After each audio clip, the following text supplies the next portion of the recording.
Good morning, everybody. Welcome to the Institute for Work and Health Speaker Series. My name is Monique Gignac. I'm one of the senior scientists here at the Institute. And I'd like to welcome you to our talk today. This is our last public speaker series presentation until September. We're going to take a bit of a hiatus over the summer, but please do join us again as we resume in September. And you can subscribe to our newsletter. You can see the link there on the bottom, or go to our website. A number of ways to find out about the speaker series and be sure that you're alerted when we resume in the September. Right now, I would like to introduce our speaker today, Dr. Cameron Mustard, who many of you know or are aware of his research.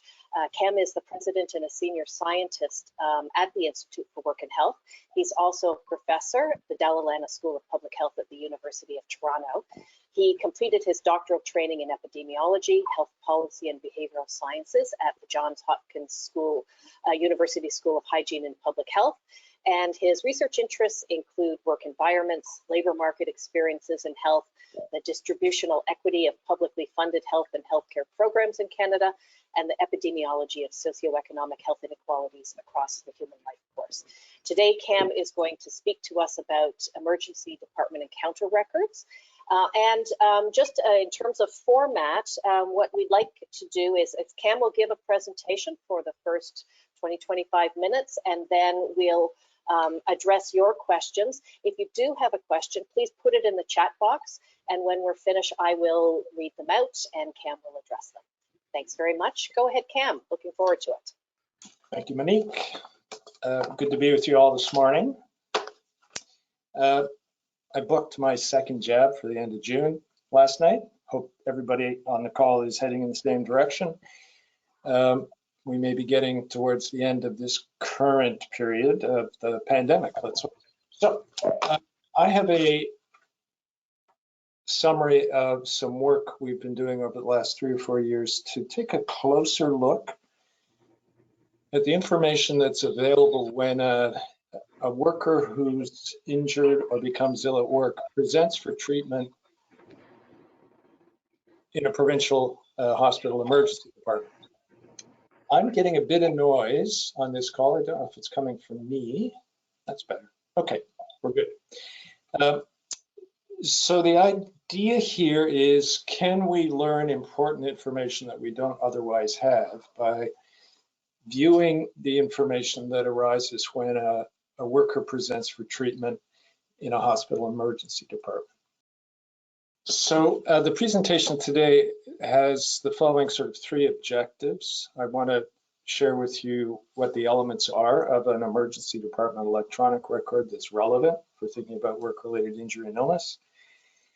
I'm going to share some information about trends over the period 15 years, 2004 to 2017. And I'm going to illustrate how the information from emergency department visits can help us understand how frequently a work-related injury or illness is not reported to the Provincial Workers' Compensation Authority here in Ontario. So a little bit of background. Among those of us who are working age adults, about 1 out of every 5 traumatic injuries is caused by work. And of the work-related traumatic injuries, about 1 out of every 3 is going to present for medical care in an Ontario emergency department. In a typical year, Ontario EDs treat about 100,000 work-related injury and illnesses. And an asset in Ontario for more than 2 decades, all emergency department encounters are reported in an electronic record to something called the National Ambulatory Care Reporting System, which is maintained by the Canadian Institute of Health Information. And in these electronic records, information about what the nature of the injury is and what the cause of the injury was are coded to a standardized classification scheme called ICD-10. Important to recognize that these records submitted by hospital emergency departments do not record any information on the occupation or the industry in which the worker was engaged.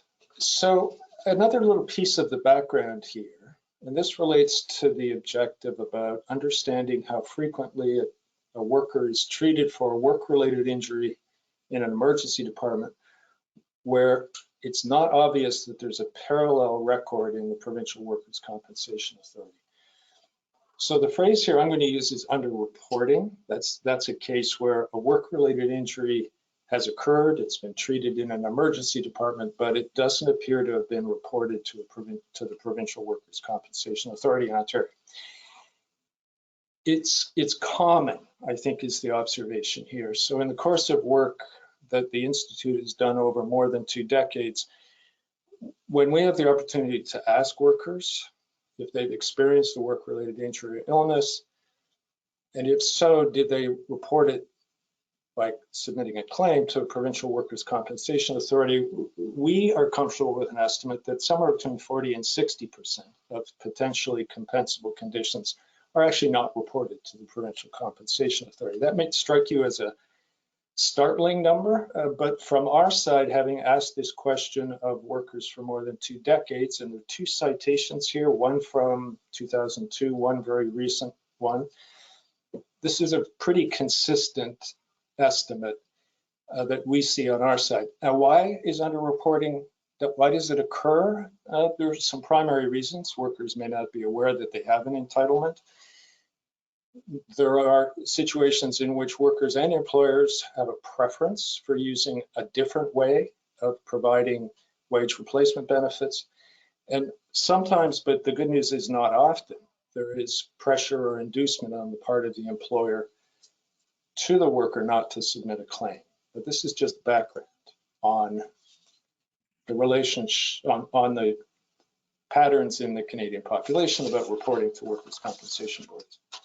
A few more background administrative details related to both emergency department practices and how healthcare providers are reimbursed. So in an emergency department setting, the determination of a condition decision or determination of a condition being work-related is based on the clinical history that's taken in the emergency department. And it is in the emergency department history that this determination of work-related is actually translated onto the electronic record. The form in which it takes on the electronic record is that there's a category on the electronic record about who's responsible for paying for this care. And the code that designates a work-related condition is where the field responsibility for payment is assigned to the Ontario WSIB. Ontario hospitals submit reimbursement claims directly to the WSIB for recovery of expenditures associated with the treatment of work-related injury or illness. And healthcare providers who treat work-related conditions are reimbursed by the WSIB, and it's not conditional on whether the worker or the employer submitted and approved a workers' compensation claim. So just to sort of restate the objectives of this particular piece of work that we completed just as the COVID pandemic hit Ontario, we wanted to evaluate emergency department encounter records as a source of information for monitoring work-related injury and illness in Ontario. We wanted to assess the feasibility of linking records between an emergency department encounter and a WSIB compensation claim. In a moment, I'll describe how, in principle, an emergency department visit for a work-related condition should have a parallel record in the provincial workers' compensation system. So the third objective, if we can feasibly link the records together, we can estimate the frequency with which work-related injury or illness treated in an emergency department is not reported to the WSIB. And the final objective here, which I personally think is important, is that there is information in the emergency department record which adds to the knowledge we currently have about what the nature of injuries are that workers are experiencing in Ontario and what the injury event is, or the cause of that injury. So here's a little conceptual framework simple conceptual framework that I hope clarifies how we're approaching the idea here that an emergency department visit, this is box E here at the bottom, that's designated as work-related, should in principle appear in the workers' compensation system as either a lost time claim, that's box A, or box B, a no lost time claim. It should in principle. So box E, over this period, 2004, 2017, almost 2 million emergency department records that were designated as treating a work-related condition. And the sum of box A and box B, about 3.6 million compensation claims over this period. That box E doesn't equal box A plus B is fine, because not all injuries, illnesses present in an emergency department. But over here in box C, this mango colored box, are those injuries that were treated in an emergency department that don't appear to have been reported to the WSIB. Okay, and that's the objective of the record linkage, is to understand the size of this box here. So here's a portrait of trends. 2004 to 2017, the vertical axis is just a count. In the case of the blue bars, WSIB claims, that's the sum of lost time and no lost time claims. And the orange bars are emergency department visits. That's the portrait. I'm just going to illustrate a bit more detail about what's in this portrait with the next slide. Visible in this time series around 2008, 2009 is a pretty sharp decline in both compensation claims and emergency department visits. That's the global financial crisis, which had the consequence of reducing the frequency of work-related injury and illness, according to the compensation system, by about 25%. But importantly, a parallel signal in the emergency department visit data, in which ED visits declined by 20%, almost the same degree of decline. And I'll come back to what this tells us in a moment.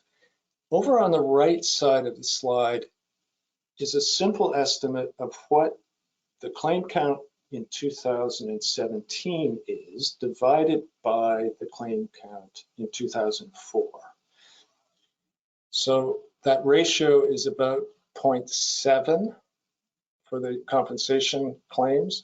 It's about 0.8 for the ED visits, which is part of the story of how reporting to the compensation system appears to have changed over time. In that if reporting had stayed the same, our view would have been that the ratio would be about 0.8 in both information systems. Let me show you what that means in a moment. But before I do that, I just want to talk a bit about the global financial crisis, which was a period in time, I think most of us can remember, where there was a pretty sharp decline in employment all the way across this country and North America, Europe. It was a global impact on employment. The little box on the left, the table, is showing in British Columbia, Alberta, and Ontario, the first column, the decline in the hours of work, about 5% decline in hours of work. It's a combination both of unemployment, but also fewer hours worked by people in employment. But to us at the time, a fascinating consequence in terms of the relationship between the decline in hours of work and the decline in compensation claims, which in each of these three provincial jurisdictions, the decline in compensation claims was 4 times more than the decline in the hours of work. There is an issue briefing on the Institute's website that talks in more detail about what that relationship might be and why would the decline in compensation claims be so much greater than the decline in hours of work? Why would the decline in compensation claims be much greater than the decline in hours of work? So here are some hypotheses. Hazardous industries experience the largest declines in hours worked. That's partially true. Perhaps it was the case that the oldest and least safe equipment was taken out of use as work was, as the intensity of work slowed down. The third point, the pace of work was slower. The amount of overtime, time spent finishing work in a hurry, but the pace of work was definitely slower during the global financial crisis. And the fourth possible explanation is that there may have been an increase in underreporting or non-claiming to the compensation system due to workers' apprehension about what might be the consequence of that. The issue briefing argues that at least our perspective was that the most dominant explanation for this much greater decline in compensation claims than hours of work, the dominant explanation is lower workplace risk and not underreporting. Now I'm going to make a little transition. I'm going to come back to the trend information in a sec, but I'm going to do a little transition here about some methods we used to test if it was feasible to join up a compensation claim record and an emergency department record. Same person, same injury, same date. Can we join them up? So we took the 3.7 million compensation claims, lost time and no lost time claims, and tested for the ability to find an identical record in the emergency department visit electronic records, about 1.9 million. The method here was to use information that was common to both data sources. We didn't use name, person's name. We used their gender, their birth date, a year, month, and day, their 6-digit residential postal code, and then from the WSIB, the date of the injury and the ED visit date from the ambulatory care reporting system. In order to accept a match on records, it had to be a perfect match on gender, birth date, residential postal code, and then we allowed some flexibility, a window of about 3 days in which the ED visit date and the WSIB recorded date of injury could agree. So if I had inserted a poll into this presentation, before I pop this slide up, I might have asked the question, what do you guess the linkage rate would be? And here what we're asking is, what proportion of emergency department visits designated as work-related match to a parallel compensation claim? Well, the overall linkage rate by our estimate is about 65%.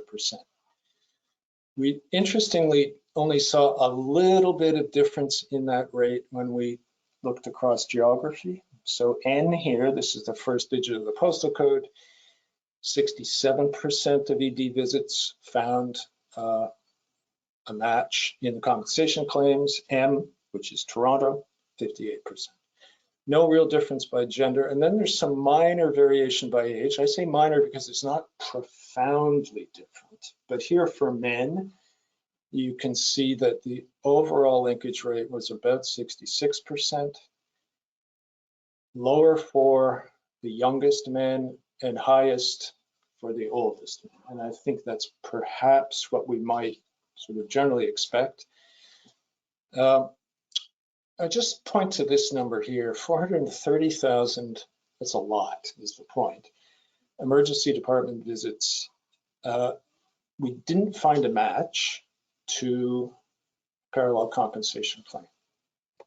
And the next slide is going to revisit the trend information that I spoke to earlier, in which here the workers presenting for emergency department treatment have been stratified into 3 age groups. This is men and women.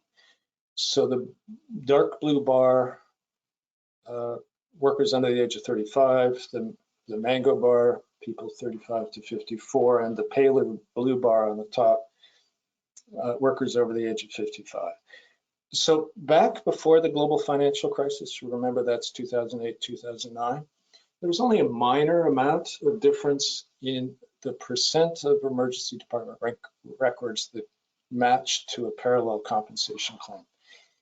In 2004, the difference between the oldest workers and the youngest workers was about 5%, pretty small. Then the global financial crisis hits, There's a big reduction in linkage. Big? I mean, I think it is big. There is a reduction in the ED visits that can find a match to a compensation claim. But in addition to that decline, something changes here. So the very youngest workers under the age of 35, they don't rebound. The linkage rate doesn't rebound. It now has changed. It's now 55% of emergency department visits are finding a match in the compensation system, and that change, that rate persists. Whereas for the older workers, while it drops, it climbs back up again to almost get back to where it was before the global financial crisis.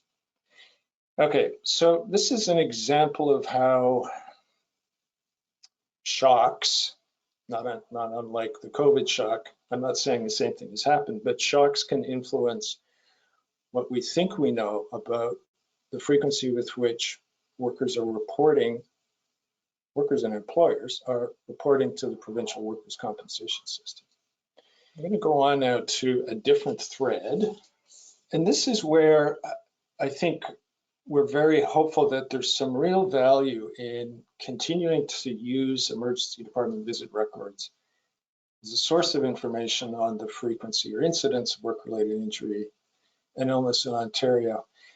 And the opportunity here relates to adding information from the emergency department record around the nature of the injury and the injury event for those claims which are registered with the WSIB as no lost time claims.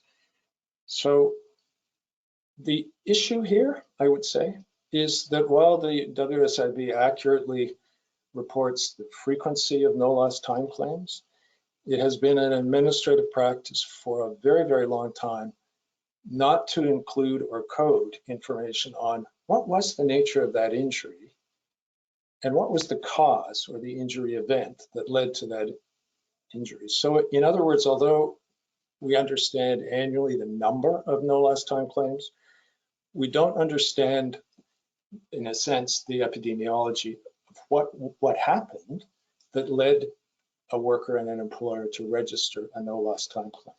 So let me illustrate in a couple of slides the asset, I think, that the emergency department records potentially represent. Okay, let me take a moment and orient you to the information that's here. The first column of numbers is the count of lost time claims that were linked successfully to a compensation claim. The column that's highlighted in blue are no lost time claims. Again, it's the emergency department record successfully matched to a compensation claim in which the compensation claim was classified as a no lost time claim. Then the final column on the far right are those emergency department records which didn't find a match in the WSIB data. Okay, and I'm going to go over to the very far right column, the L underscore U plus L. Sorry for the Greek. That's the linkage rate. That is the proportion of lost time, that is the proportion of emergency department visits that found a match in the compensation claim. The overall proportion, 66%. Okay, so that's a bit of an orientation here. I'm now going to go over to the left and just walk you through the classification that's being used here on the nature of injury. The ICD-10 coding system allows for quite a detailed classification of the nature of injury. This table is giving you a very high-level classification.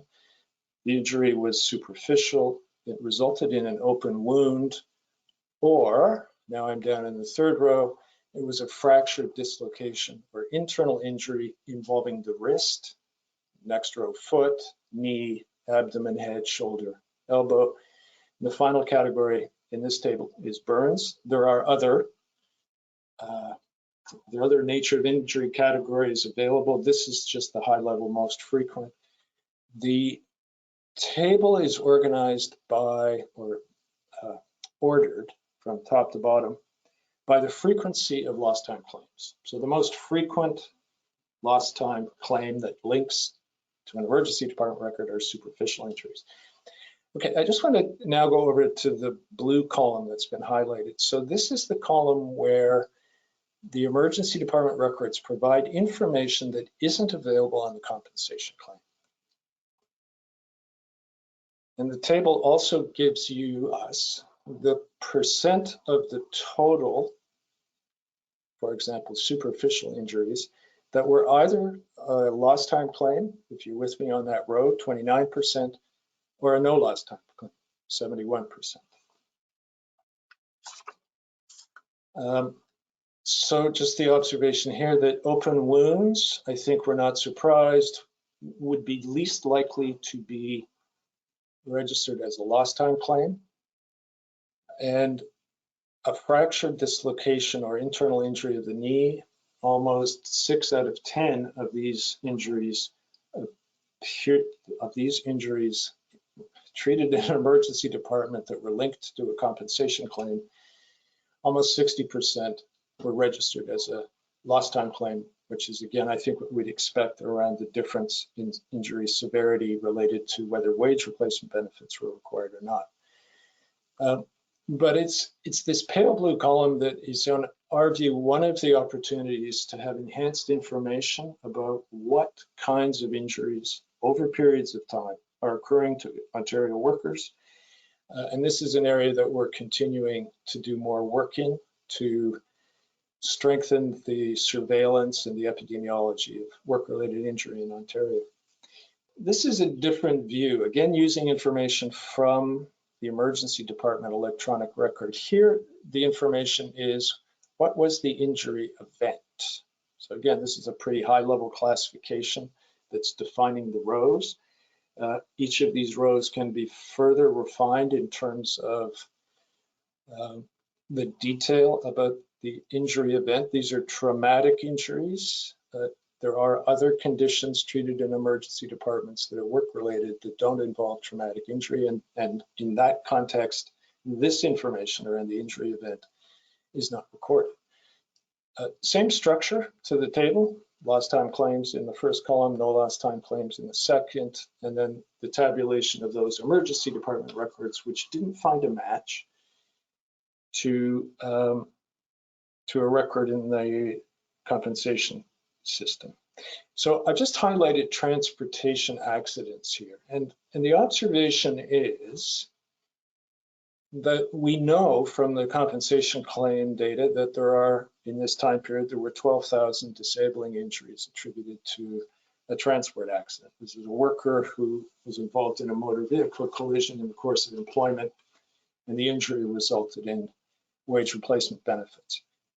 But what the emergency department information also tells us is that there were 12,000 additional injuries didn't result in lost time that were attributed to a transportation accident, and that there were an additional 12,000 injuries treated in an emergency department attributed to work that didn't find a match in the compensation claims. In other words, there are 3 times as many injuries attributed, traumatic work-related injuries attributed to a transportation accident or transportation collision, 3 times as many than we understand are there if we only have the information from the WSIB lost time claim record. And I think that pattern is consistent through much of this information that's presented in this table. And again, we think this is important for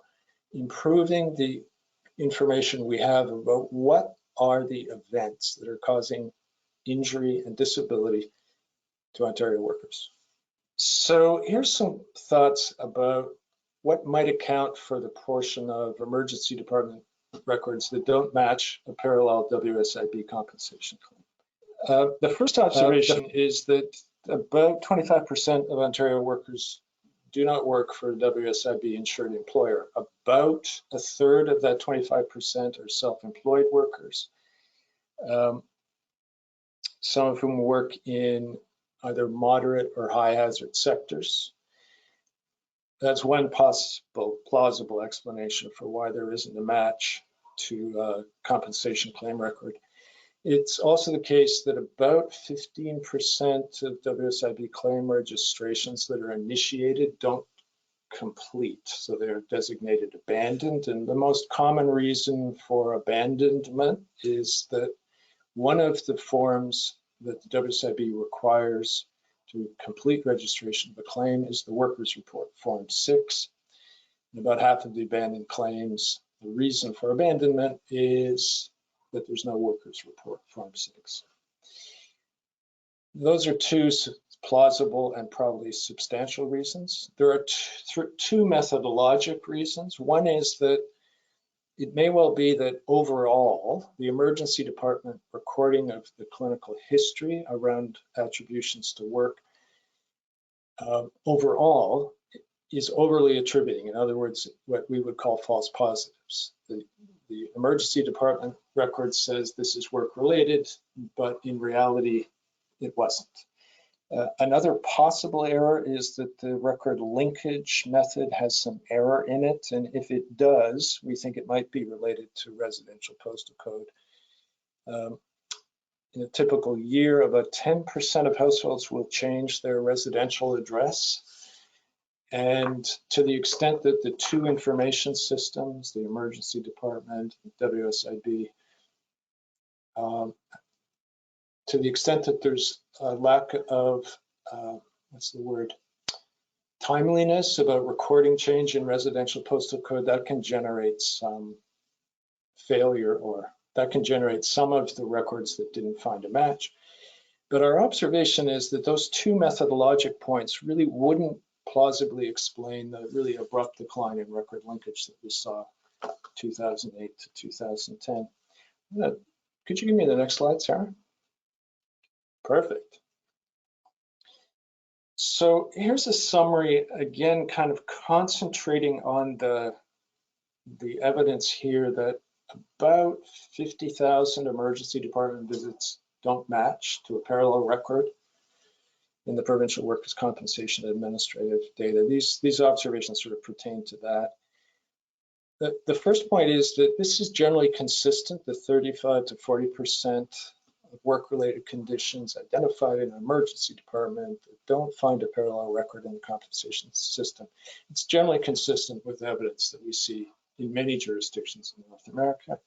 We think it's useful to more completely understand the factors that are associated with unreported incidents of work-related injury or illness. One idea that we're attracted to is to use the health professionals report that the WSIB receives that are not followed up subsequently by an employer and a worker report, to use the information on those forms to contact workers who are listed on the form, to ask them what the experience was and the reasons why they chose not to register the claim or register a claim with the WSIB.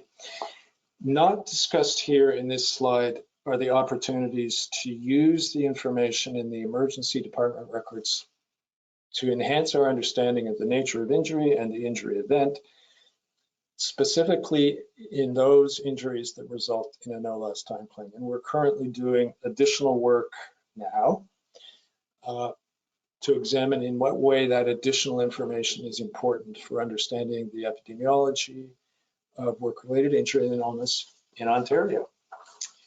Sarah, the last slide, please. Thanks. So I'm really looking forward to speaking with you remotely if there are any questions or comments. Thank you very much, Cam. Sorry for the technical issues with the slow slide advancement. Not sure what was happening, but we do have a number of questions, and many of them are related to the linkages, and some may be addressed by some of the new research you're doing. So I'll just start going through them, and we'll remind everyone that if you do have a question, please put it in the chat box. So the first question, Cam, is do you have any statistics in which a worker comes to the ER and says that their injury is work-related, but it isn't in fact work-related? Do we know anything about that? Not from these data. Not from these data. Yeah. Okay. And would your survey going forward be something that could be examined in? It would be hard to find out. I understand. I can see the difficulty. I mean, it would require a very different way of approaching the question. Yeah. I mean, a more common, I think, circumstance in emergency departments is where the clinicians, nurses, physicians have a strong sense that an injury did occur in the course of employment, but the patient being treated is declining to make that statement. Right. So, and that sounds often like there's sometimes quite serious injuries. We have a question that's related to that, asking whether or not there's any indication that workers may choose not to report because they are going to return to work the following day, so they don't see any point in reporting. Do we have any sense of that from what you know? Well, I think that's obviously very plausible and certainly can account for some of the instances, probably a non-trivial number of the instances where an emergency department treatment record has been documented for work-related condition, but there isn't a parallel record in the provincial compensation system. Yeah, for sure. Okay. We have someone who is asking for some clarification on the metric regarding the WSIB claim accepted. Was this the identified date of incident, which would correlate to the Form 8 hospital records, or was it the date of accepted claim decision, which could be then greater than your 3 days? Right. Now, the information that we were using was the information on the date that the injury occurred. Okay. Yeah. All right. Another question, is there a legal reason that WSIB and Ontario Health don't reconcile their data? Is this just they, I guess, occurred in parallel worlds, silos, or are there privacy reasons? Is there any reason why going forward we wouldn't see more linkages and sharing of information? That's a really good question, and I don't really formally know the answer. I think that the evolution of the relationship between the two payers, OHIP and the Provincial Compensation Authority, I think historically, well, first of all, the WCB existed as a payer before OHIP, so the WSIB's role in reimbursing healthcare providers predated and grandfathered in as the province and the country set up the publicly funded healthcare system. The relationship between the WCB and OHIP has always recognized essentially the legal entitlement of the WSIB to be an insurer or a payer for healthcare services. The way that the two payers have administered that relationship has been at the level essentially of aggregate expenditures. So OHIP adds it all up, and I think perhaps on a quarterly, don't quote me on this, or a monthly basis, presents to the WSIB a request for reimbursement for all the services that OHIP paid providers delivered to workers. And the WSIB sends a check over to OHIP. And that has worked very well, I think, for a very long time. What I think the contemporary richness of information technology allows us to do as a research organization, but maybe the payers to do, is to test for agreement at the level of individual records. I mean, I think it's a question of whether that's financially valuable for the two payers to do. I don't know that I'm specifically answering the question, but I think that's a reasonably accurate description of the circumstance. Okay, so a number of comments coming in, about how fascinating the data is with the linkages, and what a great presentation this is to be able to present this to everyone. Another question, is the linkage to a claim related to a fatality or other injury severity indicators that you could build on this and learn even more? Yes, unfortunately, well, I shouldn't say unfortunately. Sadly, if a worker suffers a really severe traumatic injury and either is hospitalized or dies, that information is recorded. So about 3 to 4% of traumatic injuries that are work-related that present to an emergency department are admitted to hospital, but that information is available. Okay. Do you have any plans to be looking more in detail? I know we're getting into some small numbers, fortunately. Well, I think the direction that we're currently going forward in is to try to use a reasonably sophisticated approach to the severity of injury. So people who have participated in this presentation will see that the simple tabulations that we've done are in a particular traumatic injury category are documenting a wide range of outcomes in terms of how severe was the injury. So for example, fractured dislocation or internal injury of the knee. Some of those injuries are relatively minor. Recovery is a matter of a week.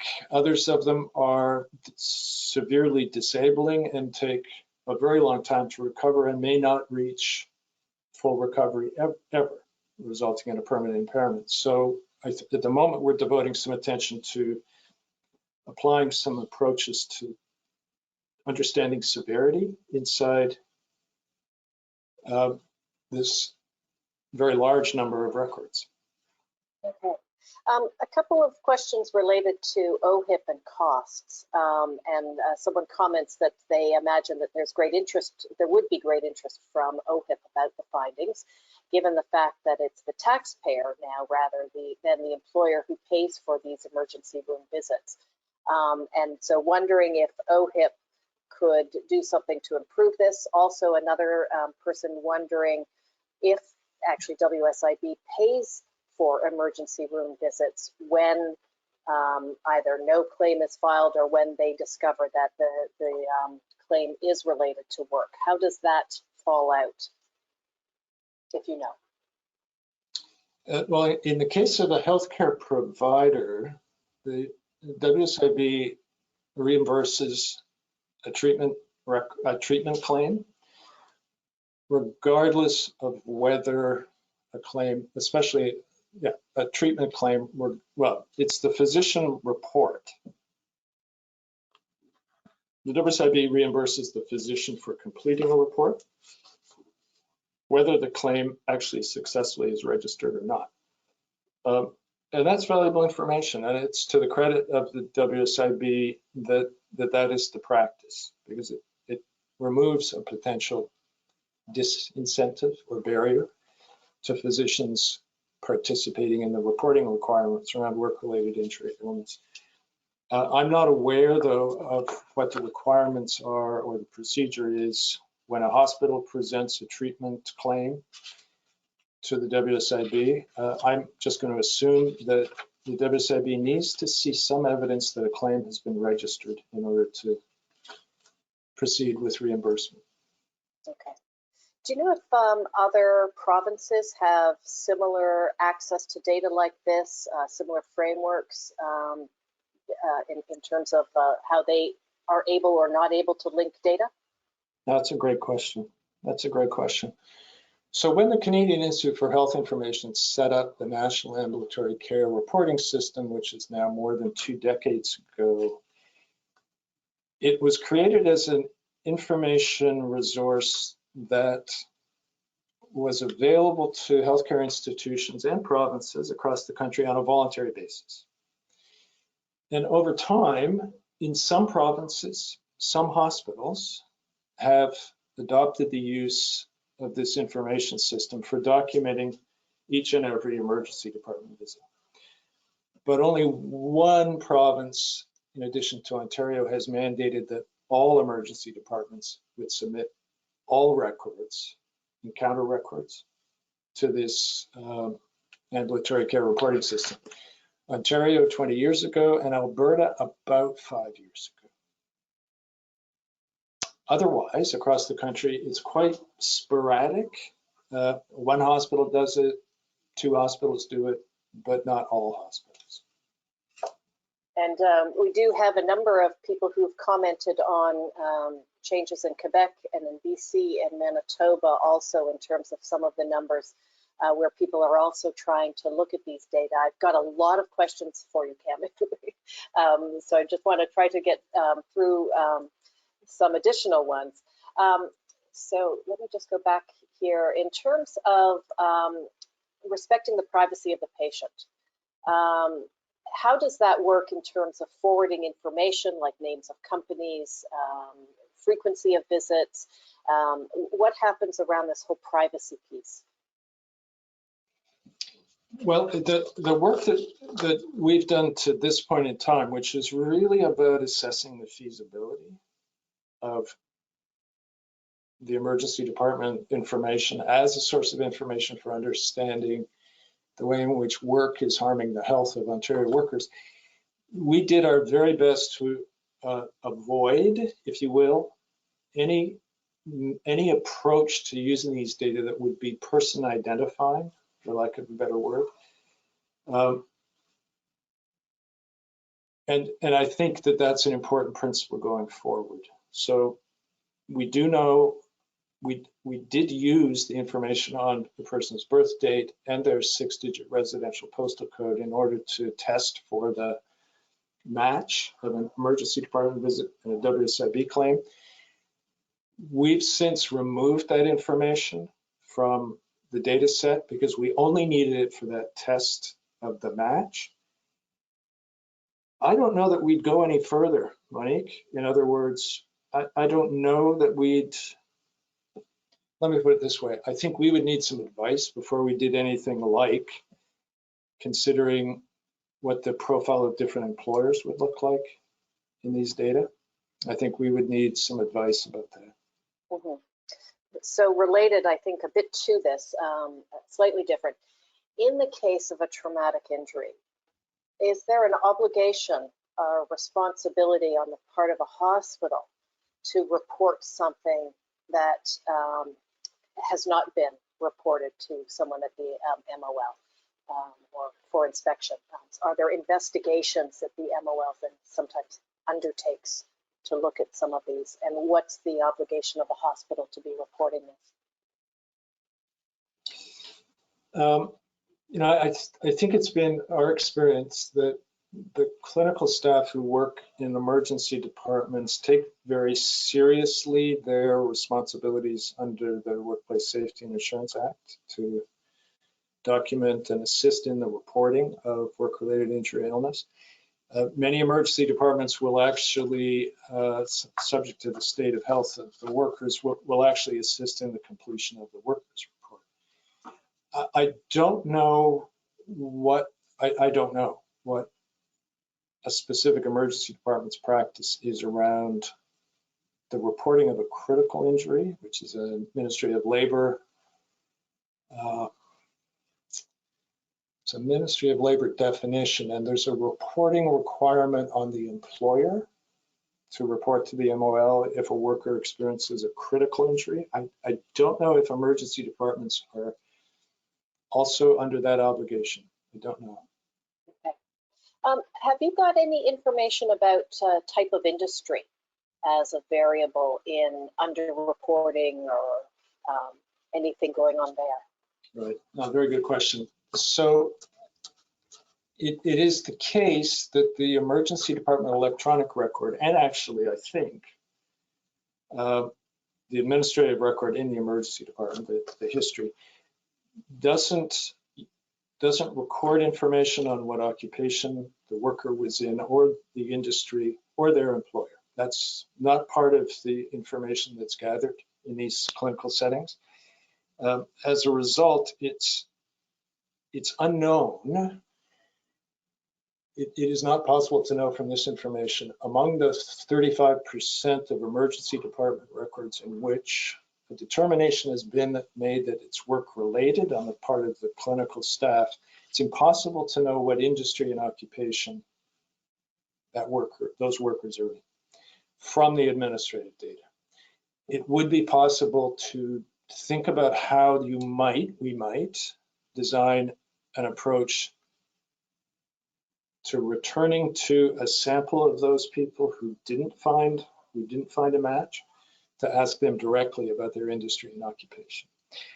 As I said in my closing remarks, 25% of Ontario workers are not employed by a WSIB insured employer.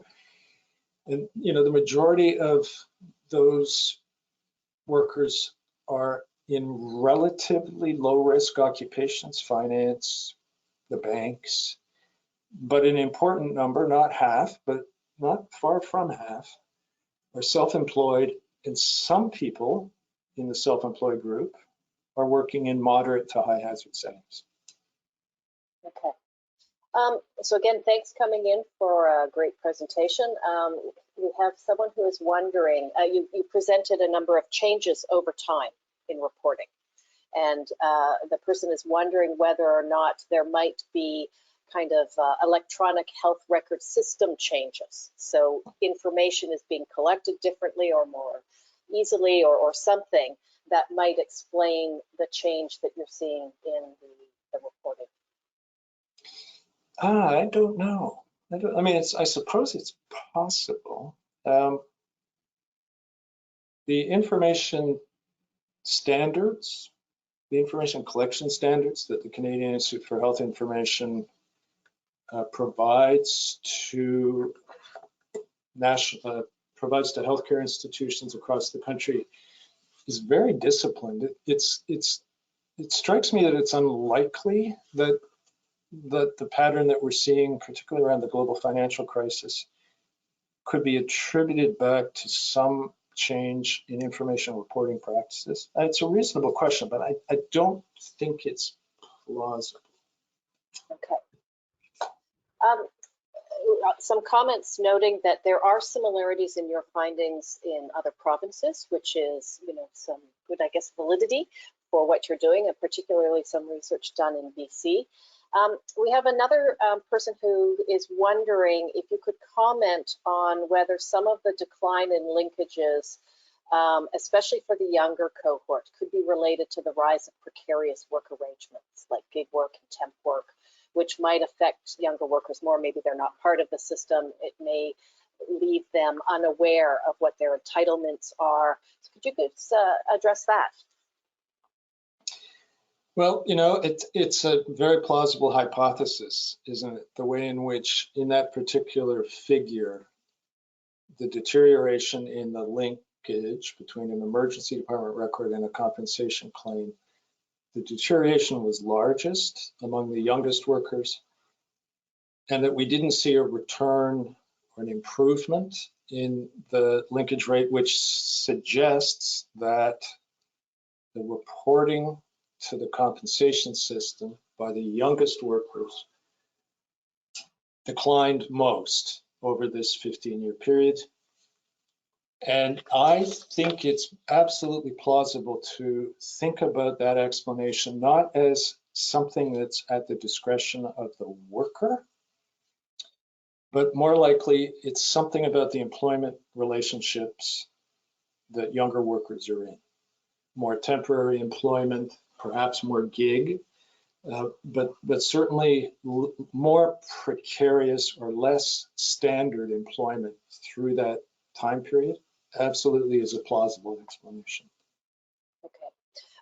I apologize to people who won't get their questions answered today. We only have a couple of minutes left. I do encourage you to contact Cam directly. Maybe we'll finish with a kind of a forward-looking question that someone has asked, which is whether you're studying any occupational disorders using ER data outside of the linkages to WSIB. Is there important information that we could gain about work from these data that you might be looking at, or some other studies that you're thinking about? Well, that's a great question. One of the pieces that we think is important, is that the right word, that is potentially valuable here, is where the emergency department information is telling us a different story. It's the wrong word, but I'll use it, a different story than the compensation claim information. So, you know, one potential example is assault. Injuries, traumatic injuries arising from assault. Unfortunately, assaults can occur in work settings, but they also occur more frequently in non-work settings.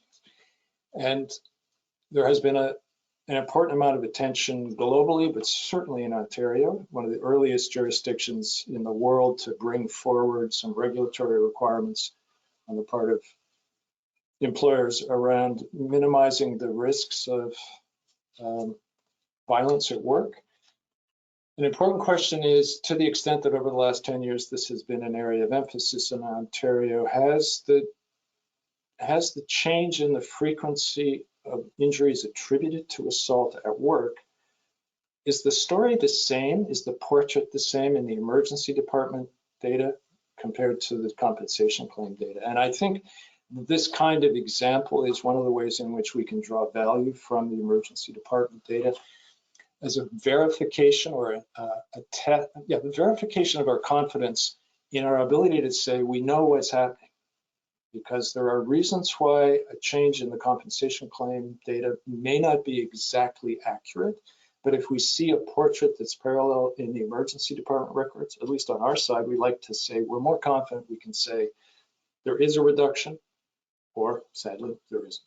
So thanks, Monique. It's been fun. Okay. Well, thank you, and thank you everyone for attending. Please join us again in September for more talks, and Cam, we hope we'll be hearing more about the linkages and big data. This is such an interesting area that is really opens up new horizons for research on work and health. So thank you all, and I hope you have a wonderful day. Goodbye, everybody. Thank you.